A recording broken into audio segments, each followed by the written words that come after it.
तो नारियल का सबक जो है शिवम जमात में पढ़ाया गया है, तो उस सबक के ताल्लुक से बच्चों ने कहा कि नारियल से बनने वाली चीज़ें हम लोग लेके आएंगे। तो मैंने भी उनको कहा कि नारियल का सबक हम पढ़ा रहे हैं, तो नारियल से जो जो चीज़ें बनती है, नारियल जिस जिस चीज़ में इस्तेमाल होता है वो सारी चीज़ें आप लोग लेकर आइए। तो बच्चों ने यहाँ पर नारियल की चीज़ें लेके आई हैं। चलिए हम देखते हैं क्या क्या चीज़ें, और इन चीज़ों को बच्चे बताएंगे। तो सबक पढ़ाने से ज़्यादा अच्छा है कि प्रैक्टिकल किया जाए, तो बच्चों को वो चीज़ें ज़्यादा याद रहती है। तो हमने सबक तो समझा दिया, पढ़ा दिया है, अल्फाज मानी भी हमने लिखा दिए, लेकिन प्रैक्टिकल जब किया जाता है तो बच्चों को ये चीज़ें हमेशा याद रहती है। तो चलिए देखते हैं क्या क्या बच्चों ने लाया। तो यहाँ पर देखिए नारियल बच्चों ने लाया है अपने पैसों से खरीद कर। कुछ ने पानी पीकर लाए, लेकिन लाए उन्होंने फल लेके आए। ये भी है नारियल जो बिना फल का है। और यहाँ पर देखिए बलाई के साथ जो है नारियल रखा हुआ है, यहाँ पे भी जो है कटिंग करके रखा हुआ। तो ये सारे बच्चों ने अपने खुद से लेके आए।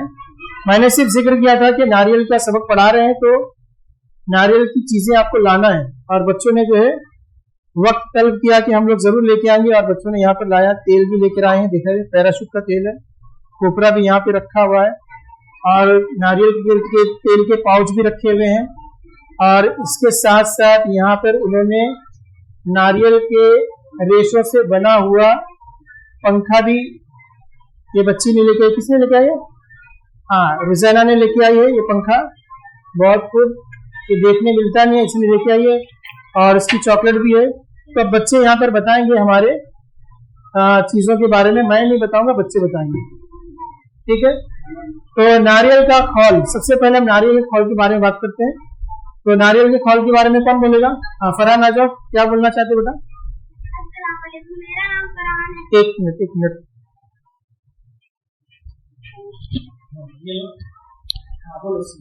अस्सलाम वालेकुम, मेरा नाम फरहान है, और ये नारियल है। जब नारियल सूख जाते हैं तो फिर इसके खोल से कांटे और रस्सी बनाई जाती है। अस्सलाम वालेकुम, मेरा नाम अम्मार है। ये नारियल पानी है, नारियल पानी पिया जाता है।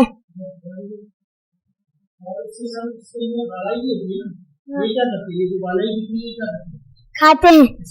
मजा आता है? हाँ। कैसा रहता है ये खाने में? मीठा था। मीठा रहता है। सख्त रहता है, नरम रहता है? नरम। बहुत नरम रहता है। खाए तुमने? हाँ। अभी और कौन बताएगा? अस्सलाम वालेकुम, मेरा नाम अशफिया है। मैं तीसरी जमात में पढ़ती हूँ, और मैं खोपरे के तेल के बारे में बताऊंगी। ये खोपरे से बनता है, और इसे बालों में लगाने से बाल जल्दी बढ़ते हैं। हाँ। और ये तेल जो है बालों में लगाने के काम नहीं आता, बल्कि इसको हम खाने में भी इस्तेमाल करते हैं। बहुत सारे लोग मीठे तेल की जगह खोपरे का तेल इस्तेमाल करते हैं खाने में। ओके, और तुम क्या बताने वाले? अस्सलाम वालेकुम, मेरा नाम मीरम है। मैं ये चॉकलेट खोपरे से बनी है, इसे खाई जाती है। तो सिर्फ खोपरे का तेल नहीं निकाला जाता, बल्कि खोपरे की चॉकलेट भी बनती है, और खोपरे से मिठाई भी होती है। लेकिन बच्चों ने मिठाई नहीं लाई, मिठाई की जगह उन्होंने खोपरे वाला लेके आए। तो नहीं लाए तो कोई बात नहीं।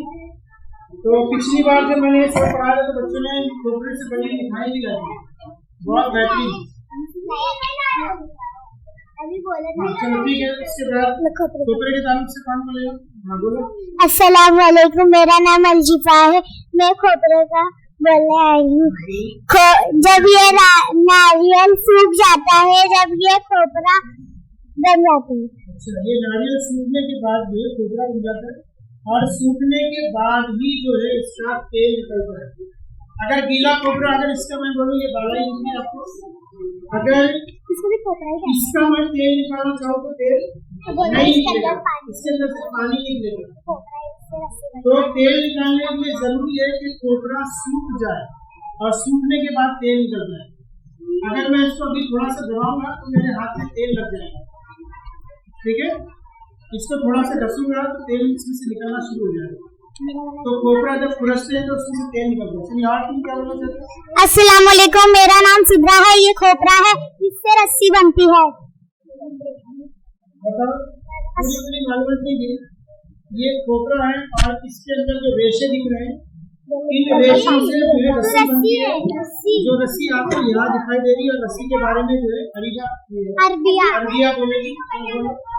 अस्सलाम वालेकुम, मेरा नाम अरबिया है। ये रस्सी बहुत मजबूत होती है, इससे हम बहुत चीजें बांध सकते हैं। तो ये रस्सी बनती है इससे?